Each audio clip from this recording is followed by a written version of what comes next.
Senhor nessa manhã, e eu quero aqui deixar com vocês a informação que, excepcionalmente neste domingo, é esta palavra da manhã que será a nossa palavra dos nossos grupos de afinidade, das nossas células durante a semana. Então é esta a palavra que nós vamos estudar no GA20. Então, sem mais delongas, por gentileza, eu quero pedir a você para abrir a sua Bíblia comigo, e nós vamos abrir as Escrituras na primeira carta do apóstolo João, lá pertinho do Apocalipse. O capítulo é o número 3, nós vamos ver aqui juntamente o verso 1. Nós estamos em um tempo de muita restrição, por causa da pandemia de Covid-19. A igreja também está em uma campanha de oração e jejum, né? As células, a célula Mater, 15 minutos de oração na nossa célula Mater, pelo menos um dia da semana de jejum, liberado aí para todos. Nós temos dito aí que, de preferência, você faça o jejum no dia do seu GA20, de 0 hora às 13 horas, né, sem o almoço, ou de 13 horas a 0 horas, sem o jantar, e alimentação total aí excluída. Podemos ler? 1 João capítulo 3, verso 1, e lembrar das nossas medidas de segurança aqui no templo, enquanto você acha o texto: uso de máscara, álcool gel, limpeza do solado dos pés com a substância que nós temos ali, distanciamento das cadeiras. Pedimos a todos para observar. Diz assim: vede que imenso amor, repita comigo, imenso amor, nos tem concedido o Pai, a ponto de sermos tratados como filhos de Deus, e em realidade somos os filhos de Deus. Por esse motivo, o mundo não nos conhece, porque não conheceu a Ele mesmo. Amém. Podem sentar, amados. Glória a Deus que você se deslocou ao culto presencial hoje, mesmo com toda esta informação pesadíssima, né, de dificuldades aí que nós estamos tendo com a Covid-19. Alguns especialistas dizendo aí que se não tomássemos, ou se o governo não tomasse as medidas que tomou, restritivas em várias partes do país, poderia chegar bem facilmente ao final deste mês com 3 mil mortes por dia. Então nós temos aí um alarmante estado de pavor, que é real e muita gente não leva a sério, não é? A gente sai nas ruas aí, irmãos, se vê pessoas sem uso de máscaras, embora a máscara incomode mesmo, mas hoje é importante, já é comprovado cientificamente que, né, ajuda na transferência do vírus, ou seja, impede pelo menos uma parcela. Álcool nas mãos, lavar bastante as mãos, não entrar dentro de casa com o sapato que você anda na rua, todas essas coisas, né, minimiza. Mas nós estamos vendo que a Covid, ela é muito eficaz em sua transmissão, e nós precisamos tomar os cuidados. Para hoje, a palavra de Deus que eu quero compartilhar aqui com você, volto a repetir, é o texto que nós vamos compartilhar no nosso GA20 durante a semana, excepcionalmente para este final de semana. Tem por título a mensagem: o plano de amor. Acabamos de ler 1 João capítulo 3, verso 1, e a carta de João, nós sabemos, foi escrita pelo apóstolo do amor. Então era aquele que tinha autoridade, foi aquele mesmo discípulo que esteve recostado no peito do Senhor Jesus, e no dia que foi intitulado, né, para melhor didática a nós que não temos assim aquele conhecimento histórico profundo, né, só mesmo pela narrativa bíblica, e a narrativa bíblica ela tem um condão não de ser simplesmente histórica, mas ela tem um condão de ser instrução para a igreja. Diz lá que naquela intitulada Última Ceia, ele recostou sobre o peito de Jesus e perguntou quem seria o traidor. E aí então Jesus disse para ele, em particular, é aquele que eu der o bocado de pão molhado. Então era conhecido como o apóstolo do amor. Em alguns casos, várias foram as vezes que ele esteve em ocasiões particulares, singulares inclusive com Jesus, como no caso da transfiguração, no Monte da Transfiguração, como foi no caso da pergunta que foi feita a Jesus, quando Jesus manifestou aos discípulos com bastante clareza que ele iria ser crucificado, iria morrer, e perguntaram então o que seria dele, E Jesus foi e disse: que importa se eu desejo ou se o Pai decida que ele viva para sempre. E aí então começou a circular a informação entre a maioria dos discípulos que João jamais iria morrer, e a coisa pegou para ele uma conotação tão grandiosa, sobre essa palavra de Jesus, que ele realmente foi o último dos apóstolos a vir a morrer.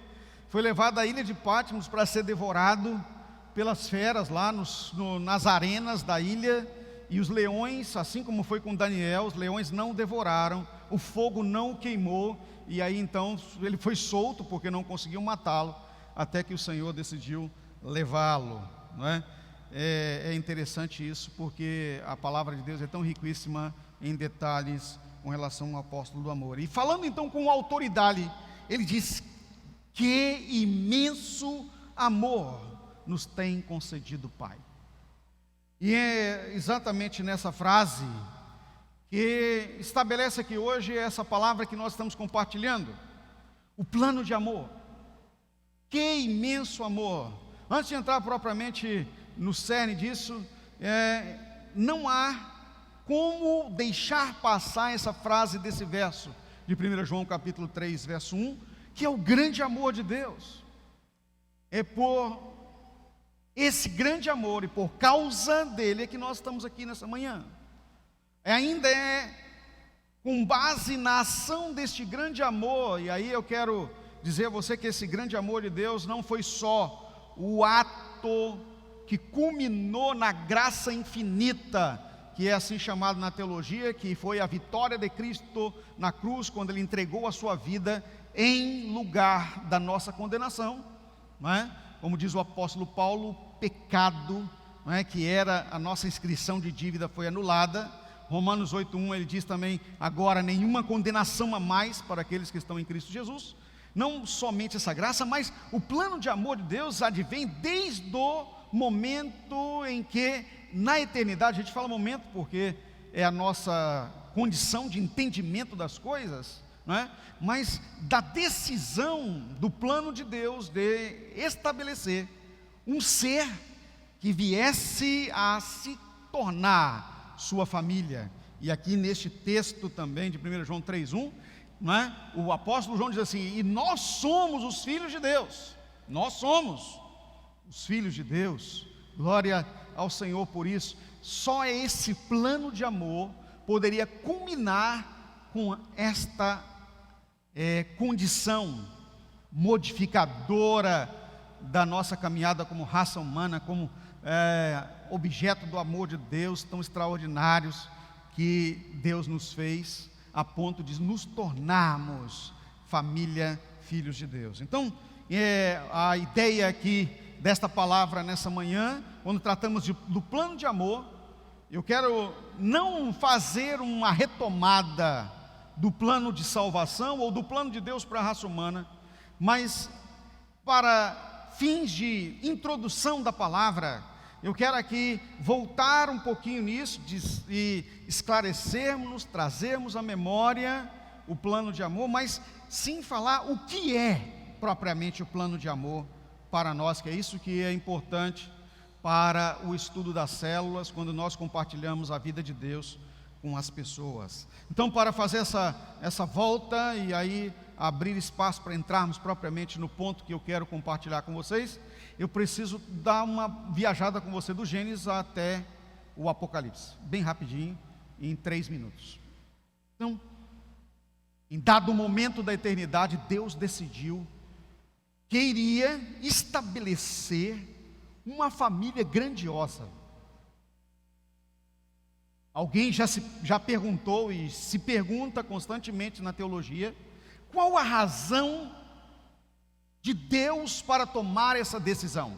E aí, quando falamos de Deus, nós não estamos falando nem ainda da manifestação de Deus no Pai, no Filho e no Espírito Santo, mas Deus em sua plenitude, porque até então não havia o porquê Deus se manifestar na Trindade, porque não havia ser humano, mas ele subsistia em si mesmo.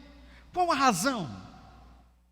E aí nós encontramos o próprio apóstolo do amor em João capítulo 3, o verso 16, que é constituído e é reconhecido como resumo da Bíblia, porque Deus amou o mundo, e aí o mundo aqui é a humanidade, de tal maneira que deu seu Filho unigênito, para que todo aquele que nele crê não pereça, melhor tradução, não morra, mas tenha vida eterna. Então a razão é que um grande amor, que é o próprio Deus, 1 João 4,8, o mesmo apóstolo do amor diz, quem não ama não conhece a Deus, porque Deus é amor. O mesmo Deus em si, em sua essência, foi impulsionado a compartilhar a essência do que Ele é, e demonstrar essa essência do que Ele é, criando um ser limitado, para que o seu amor pudesse ser expressado em sua grandiosidade para com este ser.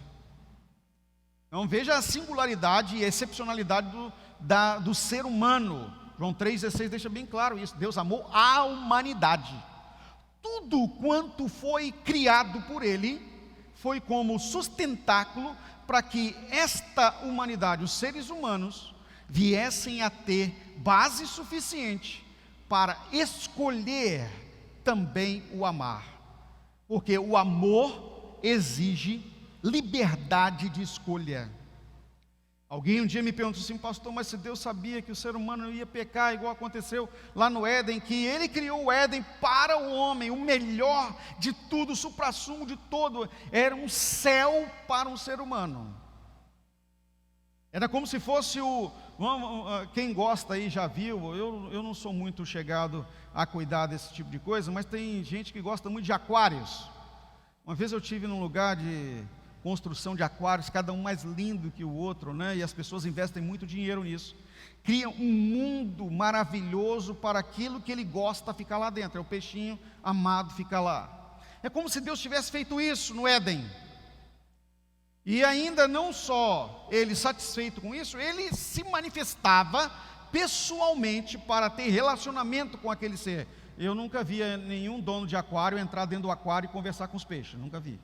Ele pode ficar do lado de fora, que bonitinho, fala comigo, peixinho, mas o peixinho não responde. No caso de Deus, não era um aquário, era um lugar de relacionamento perfeito.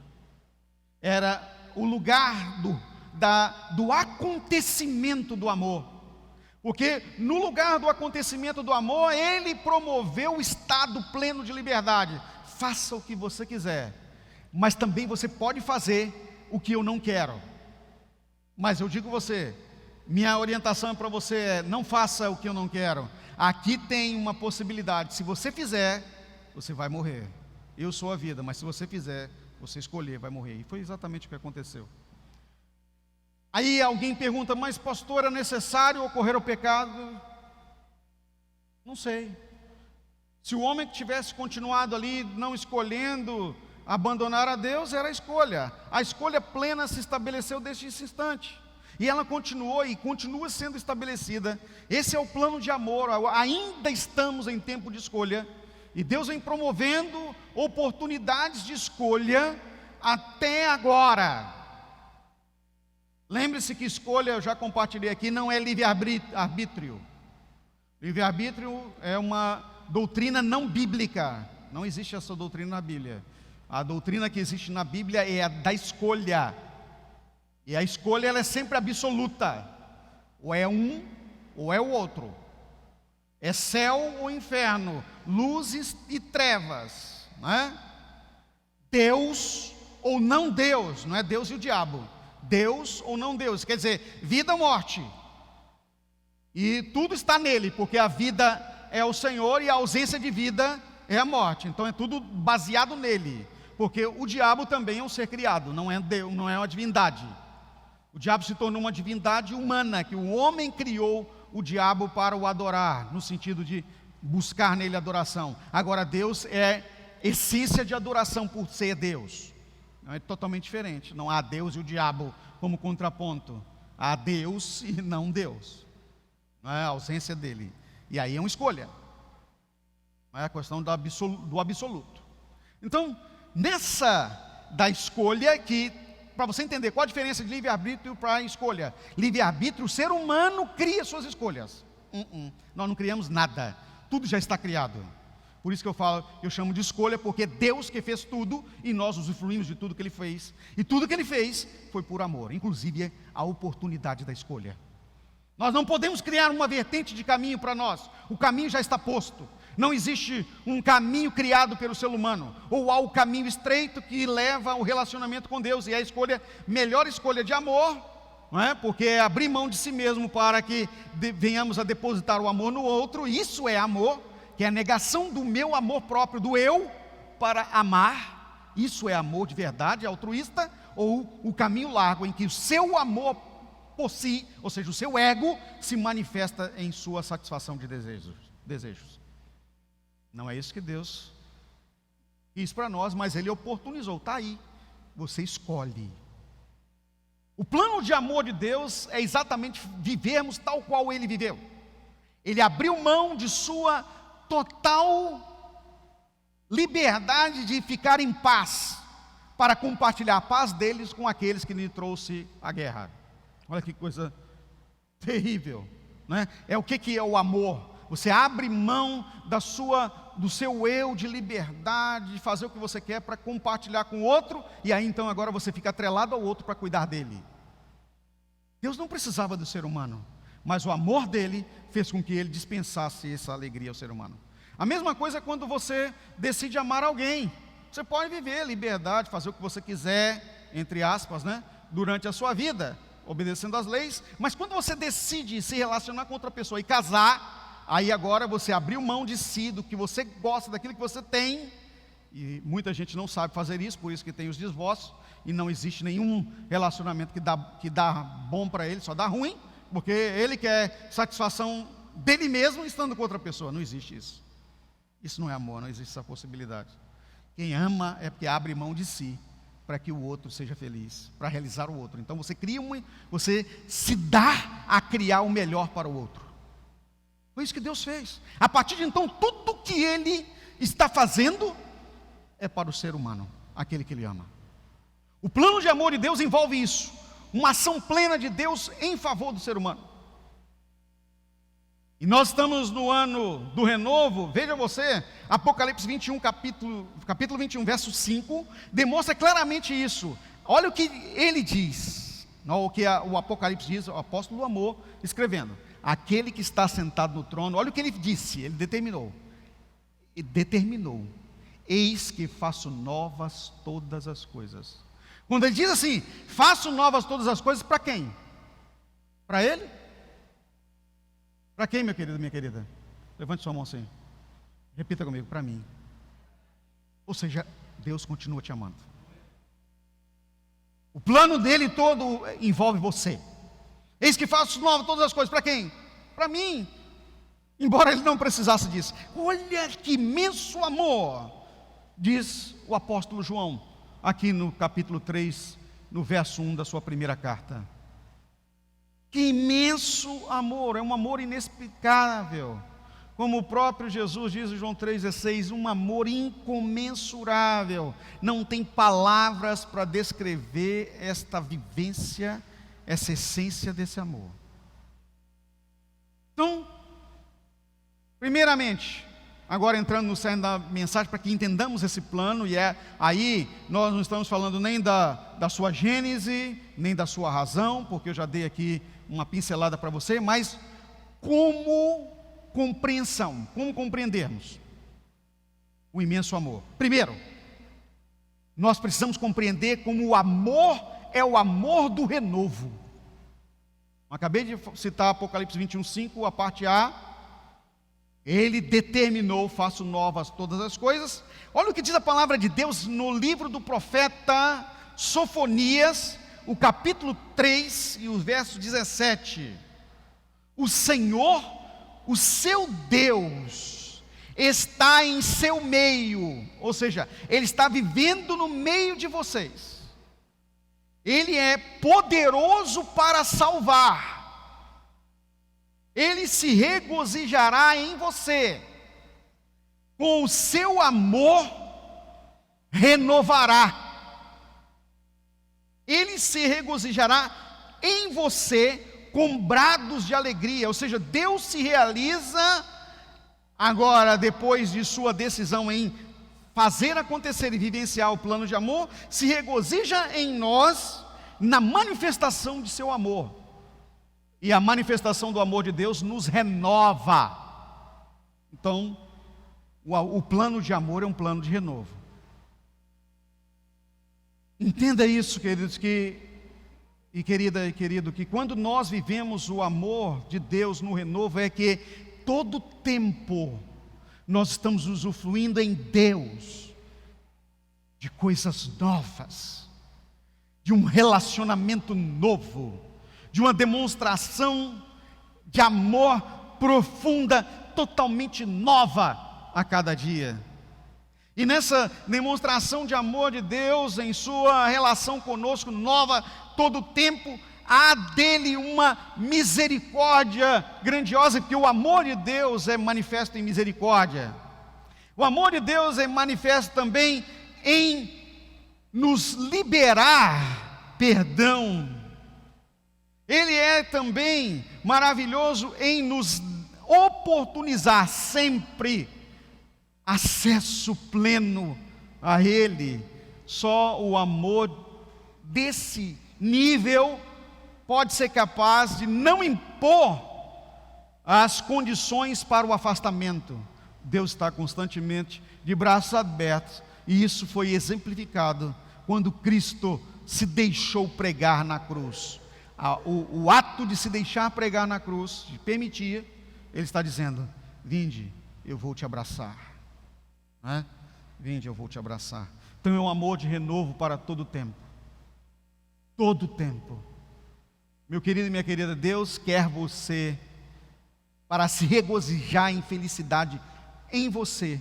E aí quando fala em você, nós podemos ter uma compreensão como com você, por meio de você, ou seja, plenamente na sua vida. E quando nós temos o amor do renovo plenamente em nossa vida, nós não nos desfazemos e nem nos desfalecemos. São duas palavras diferentes. Não nos desfazemos nem nos desfalecemos. Eu vou explicar as duas palavras bem rapidamente, para que entendamos essa vida do renovo. Não nos desfazer, quer dizer, é quando nós temos aquela decisão de não abrir mão de forma nenhuma do grande relacionamento com Deus. Jamais voltar atrás. Inclusive Jesus alerta acerca disso com relação ao seu ministério, a sua obra. Aquele que lança a mão do arado, cuide e não olhe para trás. Nunca desista de Deus, do amor de Deus, porque Deus jamais desistirá de você. Vou repetir para você entender. Nunca desista de Deus e do seu amor, porque Ele jamais desistirá de você. Então, não deixar se desfazer, não é? E a outra é a questão do desfalecer. Desfalecer quer dizer perder o ânimo. Irmãos, aquele que anda no Senhor, poucos dias atrás aqui, em uma das mensagens está gravada, está aí disponível no YouTube, no canal da Igreja Batista Vitória, é a questão do ânimo. Ânimo é vida. A palavra animus no latim quer dizer exatamente o ser vivente, animos.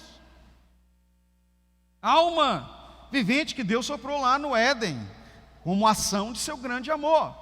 O animus, que é motivação, que é a presença do Espírito Santo em nós, nos fazendo viver amor, nos fazendo ser amor nele todo o tempo.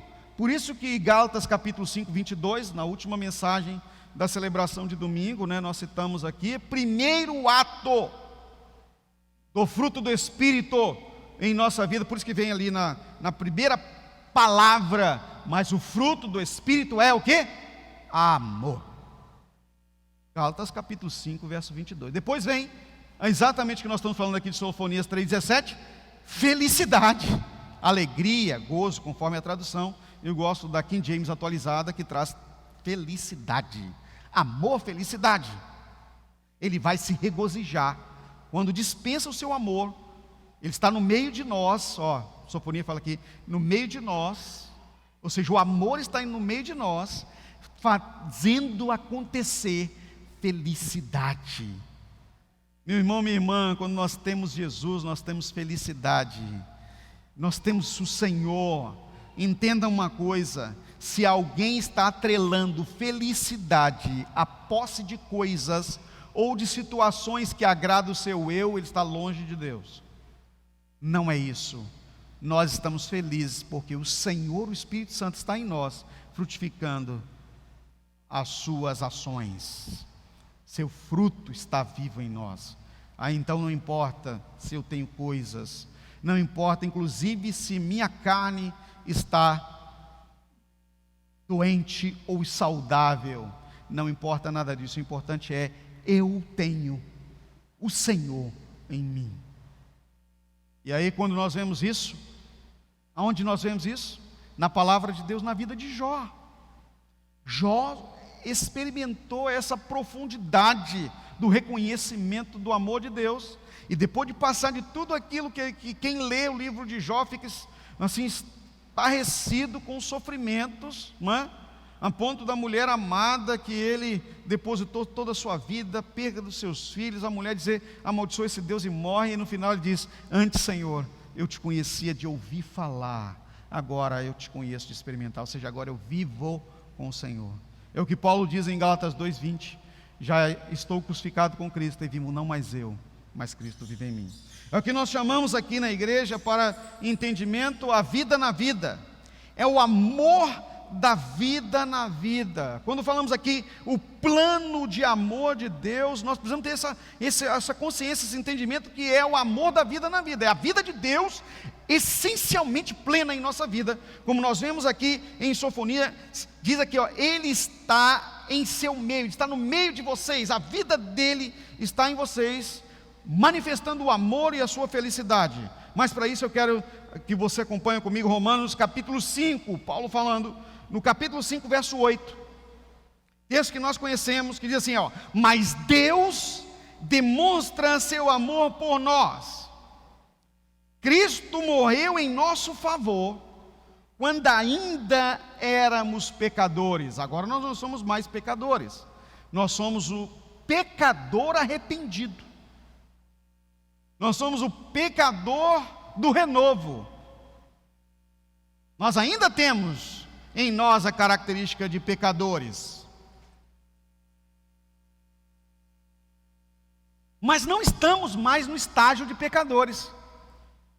Agora nós somos os discípulos. O discípulo é o pecador arrependido. Ele mudou de estágio, né? Ele já não é mais pecador em essência, ele é arrependido, ele tem uma mudança de atitude, pois a palavra arrependimento significa mudança de atitude. Repita comigo: mudança de atitude. Ah, Senhor, eu me arrependo, perdão pelos meus pecados, e continuo na mesma ação pecaminosa. Eu não tive mudança de atitude. O Senhor me deu totalmente liberdade, né? Liberdade plena, me libertou das algemas da escravidão, do pecado, tirou aquela bola chamada pecado que ficava na corrente amarrada em meu pé, para que eu possa agora mudar a atitude. Qual é a mudança de atitude que eu preciso ter? Caminhar no caminho estreito, entrar pela porta estreita e caminhar no caminho estreito. Isso é uma decisão de relacionamento com Jesus. A decisão de relacionamento com Jesus é que vai importar nas consequências. Eu decido me relacionar com Jesus todo o tempo, eu decido ter uma vida intensa de relacionamento com Ele, e isso vai acarretar nas decisões que eu tomo. A palavra de Deus inunda a minha vida, a boca fala que o coração está cheio, a minha boca vai proferir as sagradas escrituras, não é? Eu estou cheio do Espírito Santo, meus atos serão o frutificar do Espírito. E aí então as consequências são sobrenaturais, porque o sobrenatural é o nosso normal, não é verdade? O sobrenatural é o nosso normal como filhos de Deus. Olha o que diz ainda Efésios capítulo 2, versos 4 a 5. Todavia, Deus que é rico em misericórdia, pelo grande amor com que nos amou, repita comigo de novo, grande amor. Pelo grande amor com que nos amou, deu-nos vida com Cristo, quando ainda estávamos mortos em transgressões. Pela graça vocês são salvos, é a tradução King James atualizada. Olha, então, quando a gente ainda não conhecia, estava na transgressão, no pecado, Ele nos deu vida, ou seja, a vida de Deus veio para a nossa vida. Então veja, meu irmão, minha irmã, que nós precisamos dessa compreensão do plano de amor, que é o plano do renovo, é o plano da vida de Deus manifesta em nós. Não pode ser uma retórica, ou seja, não pode ser teoria, tem que ser uma prática. E essa prática, à medida que eu decido, Deus vai me ajudando, o Espírito Santo vai me guiando, Ele vai me direcionando no caminho estreito, as coisas vão acontecendo em minha vida. E aí, meu irmão, já que é a vida de Deus na sua vida, entenda uma coisa: a vida de Deus é uma vida eterna, a vida de Deus é uma vida de sucesso, a vida de Deus é uma vida, vamos dizer assim, né? Agora, repetindo a palavra, é uma vida vitoriosa, né? É uma vida de felicidade, é uma vida de amor, é uma vida de compreensão, é a vida. João 14:6, é a vida em sua essência, ela não para, ela é contínua, ela é eterna, é Deus em nós. E aí quando acontece Deus em nós, Colossenses capítulo 1, versículo 27, não é? Paulo falando à igreja de Colossenses, ele fala: Cristo em vocês, a esperança da glória. Quando fala glória, é o trono, reinar com Ele, estar com Ele, é o que diz o Apocalipse, gerir as nações. Ah, meus irmãos, quem dera, como na semana passada, não é? Eu compartilhei aqui o texto do Senhor falando: quem me dera eles me obedecessem. Deuteronômio, quem dera Israel me obedecesse. O Senhor Jesus está falando conosco nesse tempo também: quem dera você me obedecesse e viesse a viver essa realidade. Para avançar um pouco mais, nessa compreensão do pleno amor, é o inseparável amor. Entenda isso, é inseparável. Nós já citamos tantas vezes isso, e mesmo assim, em nossa pequenez, em nossa inabilidade, quando decaímos do amor de Deus, ou seja, do plano de Deus, descemos um pouquinho só, nos sentimos abandonados e sozinhos. Sabe de uma coisa, o ser humano é muito carente, porque o pecado ocasionou essa fissura. E aí, Paulo fala à igreja de Roma, em seu capítulo 8, versos 38 a 39, que era um povo muito dado às necessidades de suprir o seu eu, porque a ansiedade os era comum. Ele diz: pois eu estou convencido de que nem morte nem vida, nem anjos nem demônios, nem o presente nem o futuro, nem quaisquer poderes, nem altura, nem profundidade, nem qualquer outra coisa na criação, nem qualquer outra coisa na criação será capaz de nos separar do amor de Deus que está em Cristo Jesus nosso Senhor. E aí entenda uma coisa: o amor de Deus está em Cristo. Por isso que nós precisamos ter Cristo em nós. Cristo em você, a esperança da glória, porque o Cristo é o ungido de Deus enviado. Como é que Cristo está em nós? Cristo está em nós, na nossa entrega incondicional da vida nele. Aquele que está em Cristo é o quê? Nova criatura. Suas atitudes são diferentes. As coisas velhas, as suas atitudes antigas ficaram para trás. Nessa nova atitude em Cristo, o Espírito Santo vive em nós. Nós somos o seu templo. E aí, por causa disso, nada pode nos separar de Deus. Nada pode nos separar deste amor. Mas, vez ou outra, nos encontramos nos questionando. Parece que as coisas deram tudo errado para mim. Quem já fez isso? Não faz não, que eu sei que todo mundo já fez. Nem levanta a mão. Porque parece que dá tudo errado para mim. Olha o eu aí. Dá tudo errado para o seu eu. E é para ser tudo errado para o seu eu. O seu eu tem que estar na cruz. Enquanto ele não está na cruz, ele começa a ser o tadinho. Existe uma síndrome no meu eu que chama autocomiseração. O eu se ama tanto, ele tem tantas carências, ele precisa de tanta coisa. E aí, na verdade, quando você está em Cristo, quando você está no Espírito Santo, você descobre que o eu não precisa de nada, ele só é choramingão. E quem está no Espírito Santo começa a ter nojo do eu, do ego.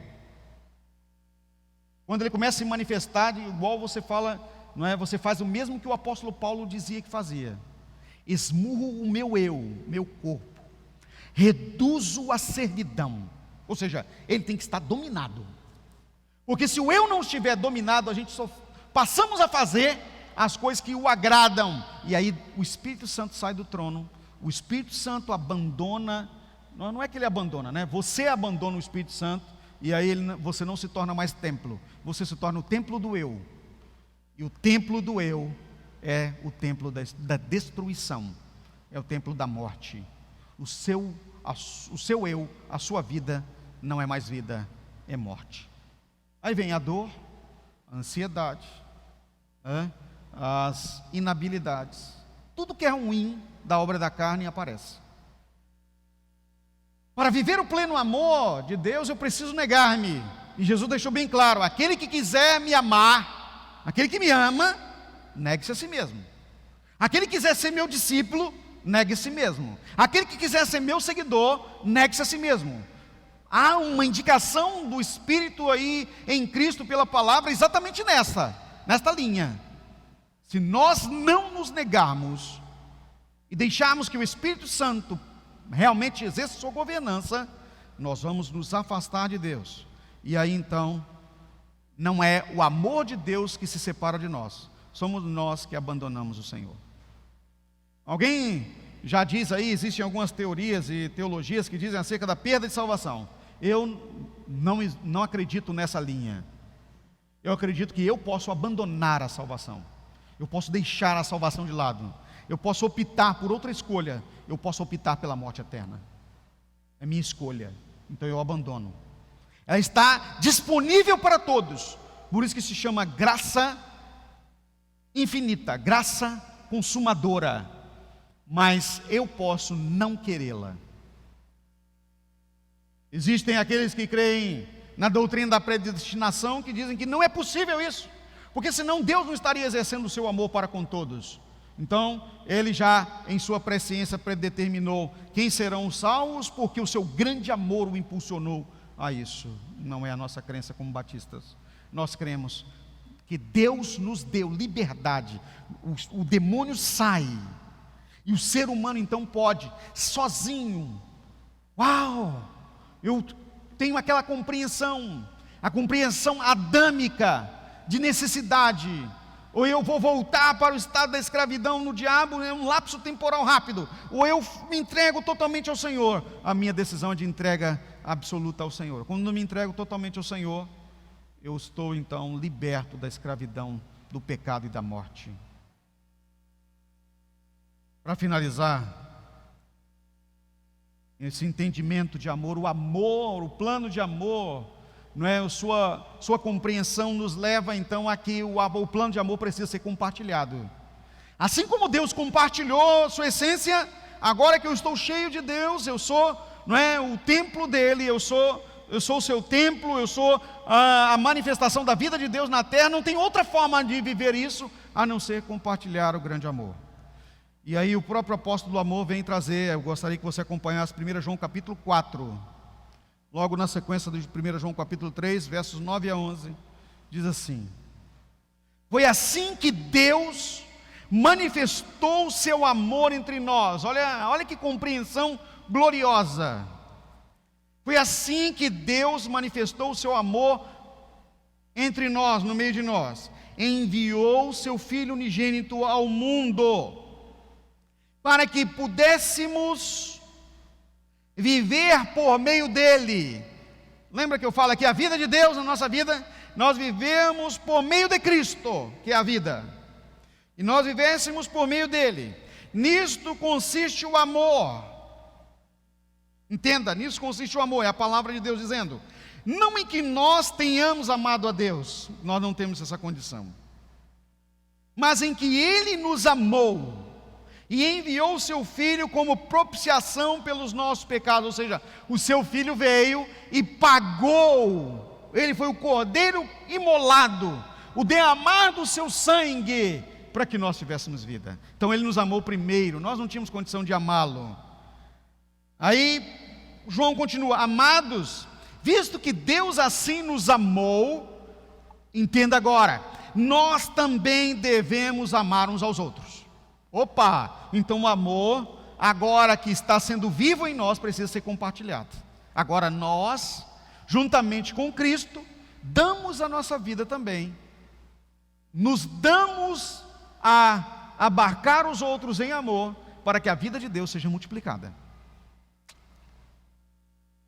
Como nós não podemos, preste atenção aqui, querido, em nome de Jesus, como nós não podemos retribuir a Deus com o amor que Ele nos deu, que é impossível, essa compreensão tal qual o amor de Deus, é impossível, nós precisamos compartilhar com aqueles também que têm impossibilidade de retribuir conosco a medida do amor que nós damos.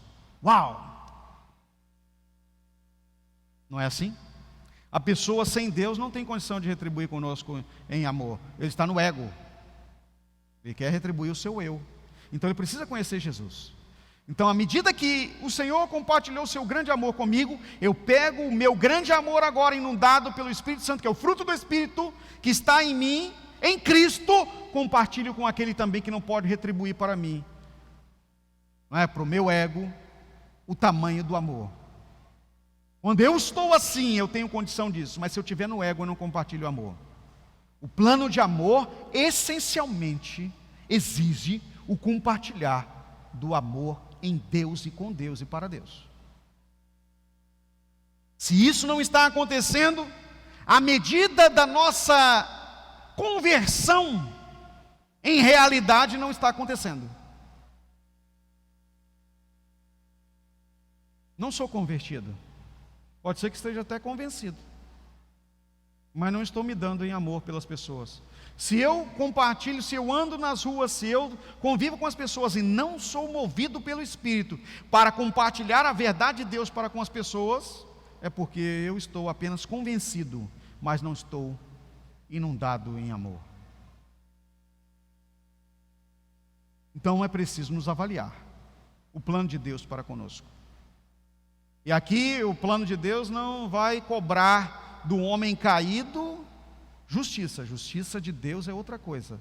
Ele vai cobrar a ação de amor, no sentido de mensagem da salvação, o compartilhar da libertação, a palavra da verdade. Conhecereis a verdade, e a verdade os libertará. Para finalizar a nossa compreensão, queridos, nessa manhã, nós vimos aqui que a palavra, não é, o plano de amor é o plano do renovo, é o plano da vida de Deus em nossa vida, é o plano do inseparável amor. Nada pode nos separar do amor de Deus, somente nós mesmos, em nosso ego, podemos abandoná-lo, e há uma exigência da vida deste amor como um amor a ser compartilhado. E eu quero finalizar com você aqui no Salmos número 103, verso 8. Se possível for, você até marca esse salmo na sua Bíblia, para nunca esquecer.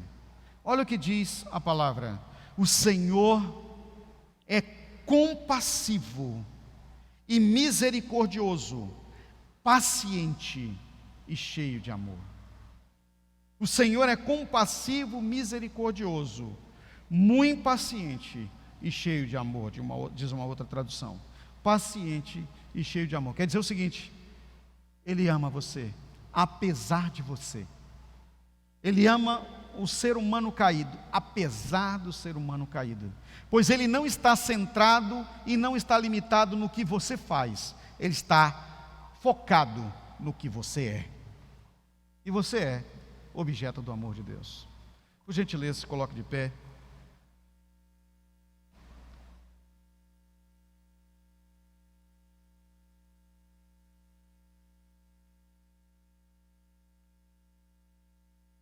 Coloque a mão aí à altura do seu peito.